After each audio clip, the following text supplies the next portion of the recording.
ओम शांति। आज हम कलयुग के अंतिम समय के कुछ और वृत्तांत के बारे में जानेंगे। सबसे पहले, भिक्षुकों द्वारा भिक्षा मांगे जाने पर भी कोई कुछ दान नहीं देगा। ऐसा क्यों हो रहा है? क्योंकि दान दिखावे के लिए हो रहा है। जहां देखा जाता है कि मेरा नाम मान शान होगा, वही दान दिया जा रहा है। और इस कलयुग के समय में अगर हम देखें, दान पुण्य कितना बढ़ रहा है, पर ये 5 विकार हर दान पुण्य के पीछे आ गए। जैसे ही कोई दान करता है, उसके पीछे वो अपना नाम हर जगह लगवा रहा है। किसी ने कुछ पंखा भी दान किया तो उस पर भी अपना नेम प्लेट लगवा रहे हैं कि इस व्यक्ति ने ये दिया। इसी वजह से इसको हम कहें कि कच्चा फल खा रहे हैं। कहते थे अगर दाएं हाथ से दान दो तो बाएं हाथ को भी पता ना लगे, पर आजकल हर चीज़ सोशल साइट्स पर बता रहे हैं। पर परमात्मा कहते कि ज्ञान रत्नों का दान देना है।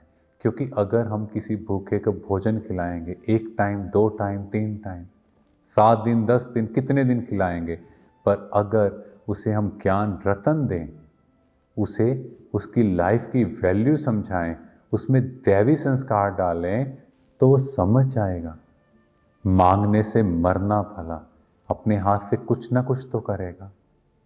फिर आगे बताया कि स्त्रियां भी दुष्ट प्रकृति वाली बनकर अपनी पति की सेवा से विमुख हो जाएंगी। मीन्स पहले समय में हमने देखा तो मेल डोमिनेटिंग सोसाइटी थी, जहां पर बहनों को किस तरह रखा जाता था।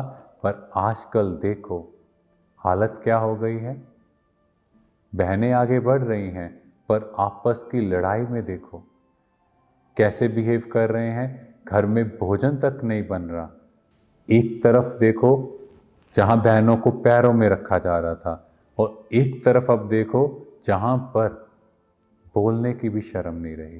पर हमें इसके बीच में एक ऐसी सोसाइटी, एक ऐसा समाज चाहिए जहां पर श्री लक्ष्मी और श्री नारायण जैसे कपल हो और एक दूसरे की रिस्पेक्ट करें। और आगे संतान भी अपने माता पिता से प्रीति रखना त्याग देगी। मीन्स आज के टाइम देखें बच्चों को क्या शिक्षा दी जा रही है। मॉरल वैल्यूज, एथिक्स तक नहीं सिखाए जा रहे। और क्या कहा जाता है कि मैं अपने बच्चे को सारे रिसोर्सेज दूंगा जो मुझे नहीं मिले। पर ये सोचा जो हमें संस्कार सिखाए गए, क्या वो बच्चों को सिखाए? और अगर हम देखें, हम लोगों के बचपन में क्या होता था, घर में जो चीज़ बनती थी वही खिलाई जाती थी। घर वाले जो कपड़े लेकर आते थे वही पहने जाते थे। पर आजकल हर चीज़ चॉइस पर हो गई, जिसकी वजह से एक दूसरे की रिस्पेक्ट करना हम सीख ही नहीं पाए। इसीलिए आप देखो आज के टाइम कितने वृद्धाश्रम बढ़ते जा रहे हैं, क्योंकि वो प्यार का संस्कार, आपस में मिलजुल कर रहने की जो भावना थी वो सिखाई ही नहीं गई। क्या सिखाया गया? चीज़ों को अकोमुलेट करना, फाइनेंशियल स्टेटस को ग्रो करना, बट फाइनेंशियल के साथ साथ फैमिली की वैल्यूज जो मिसिंग रह गई। ओम शांति।